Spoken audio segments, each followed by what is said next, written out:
Hello and welcome to Banfield. Tonight, it is very possible, even likely, that of the almost 8 billion human beings on this earth, most of them watched at least part of Britain's final farewell to their queen. Just let that sink in for a minute. Almost the entire globe. The Queen's funeral ceremonies were broadcast live to more than 200 countries and streamed anywhere there was internet.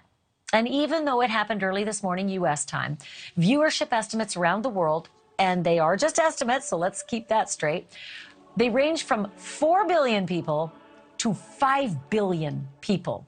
And that, my friends, is what you call a record in human history. And what did all of those people see?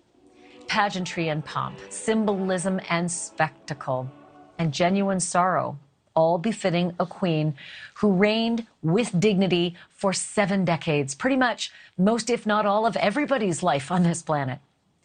Before the service at Westminster Abbey, a bell tolled 96 times, once every minute, for each year of Queen Elizabeth's life.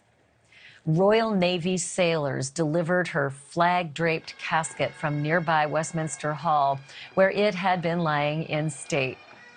And some 2,000 mourners were waiting in the Abbey, world leaders. They were all there, including Joe Biden and First Lady Jill Biden, dignitaries of all kinds, but also healthcare workers and ordinary heroes, too. The new king was visibly emotional, and the new king left a note atop his mom's casket reading, "In loving and devoted memory, Charles R."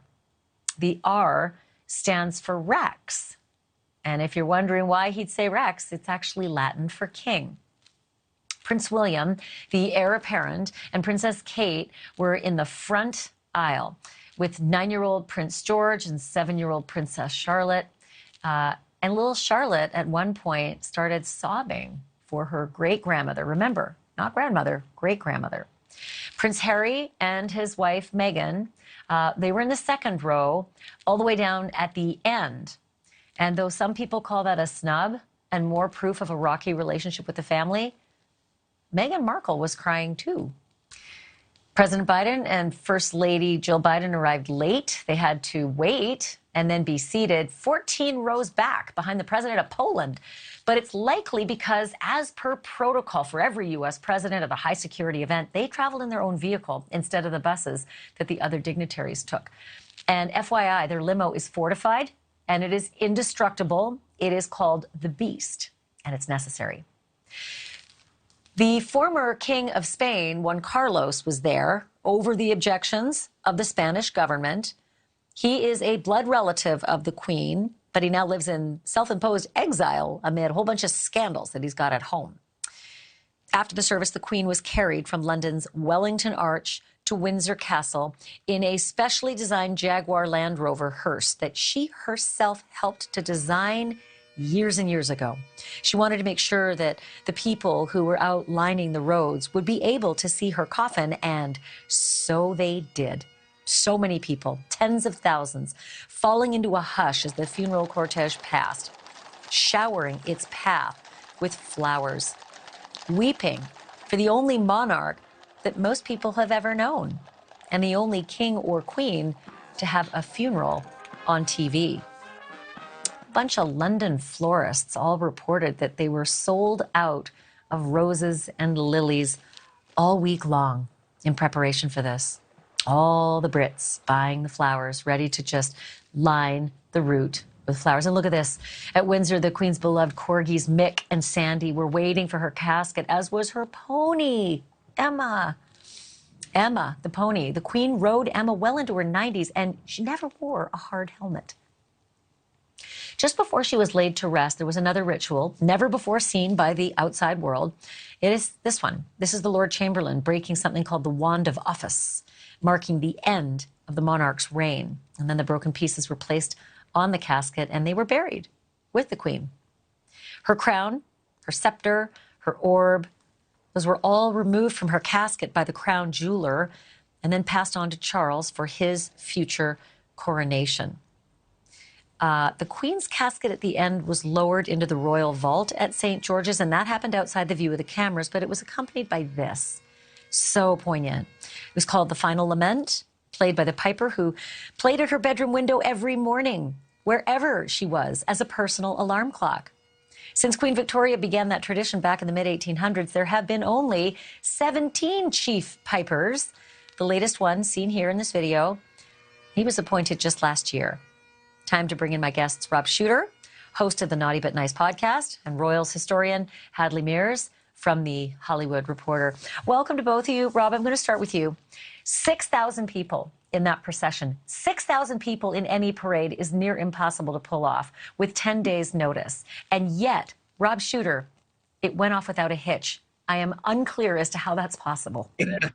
Let me be honest here and tell you a secret. They've been practicing for this for a very, very long time. So they knew about it with probably 10 days notice. It's been just a short period since the Queen passed away, but they have practiced this over and over and over again. This tradition in Britain is very strong.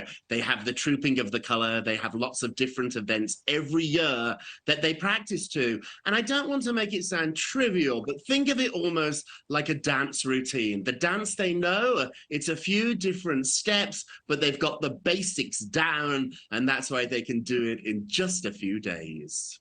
Yeah, I just want to add really quickly, because I grew up in Canada, that the Royal Canadian Mounted Police were at the head of the procession at one point. So yay, you know, for Canada. Okay, Hadley, speaking of Canada and, you know, all the other realms of the Commonwealth, this was the kind of day where it just seemed that the monarchy had a lot of value, because it felt like pretty much all of Britain and a lot of the Commonwealth countries, I know what you're going to say, not all of them, but a lot of them, everybody felt or seemed like they were pretty unified. Yeah, I think it was a really wonderful day for the United Kingdom and the Commonwealth, and reminded everybody what they have in common, right? And the traditions that they have in common. I mean, something like 2 million people, they think, probably came into London to see this amazing procession. And it's such an important day for United Kingdom. You know, it's not nearly as important on the world stage as it was. It's not as grand as it once was. But today, all eyes of the world, you said something like 4 billion people were watching this ceremony. And I think that really also, oh, 5, oh my God. I think that really tells you, between 4 and 5, that's a lot. Yeah, and how important it is to tourism and to the status of the country to keep the royals around. I think a lot of people don't realize just how significant tourism is to Britain, just based on the castles and the notion that some of those royals are in the castles and there's a changing of the guard, and it does bring in a lot of money. It also costs a lot of money, which is where we get the rub. So, Rob, about the royals and why they're fascinating. It's because they don't seem quite human, and they're not really allowed to show emotion, certainly not cry, and yet in this first televised monarch's funeral, because that's her reign, there wasn't television for her father's funeral. There's Prince Charles wiping a tear away, visibly emotional, and other royals visibly emotional. What does that tell you?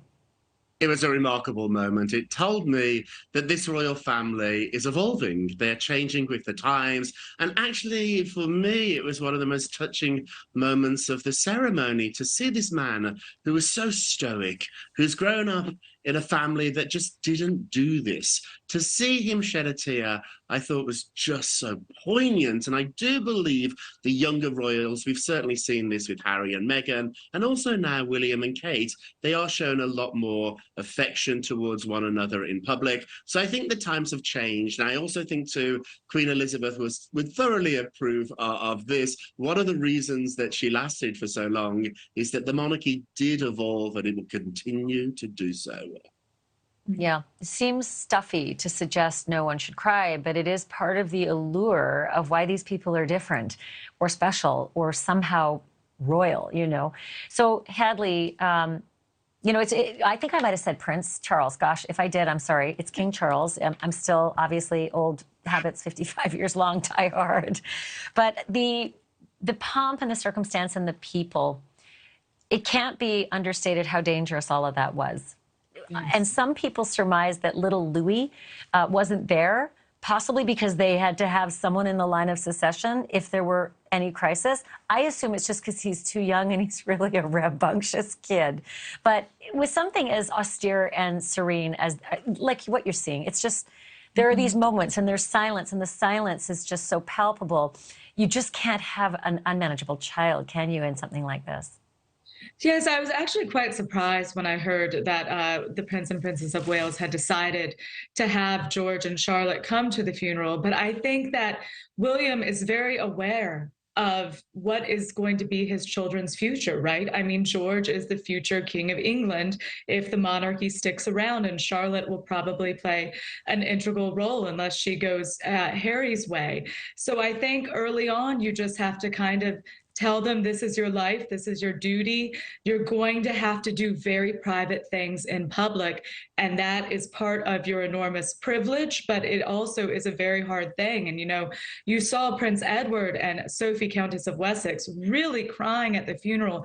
And I just found it so touching, and it was such a reminder that, you know, this is a family, this is his mom. And I saw some people almost criticizing him, and I just couldn't believe it. I thought, can you imagine you're in front of 5 billion people and you're seeing your mother's casket? It's so overwhelming, I'm sure. Well, and I think the reason everyone fell in love with Diana is that she seemed so much more human and likable. I'm just going to say that.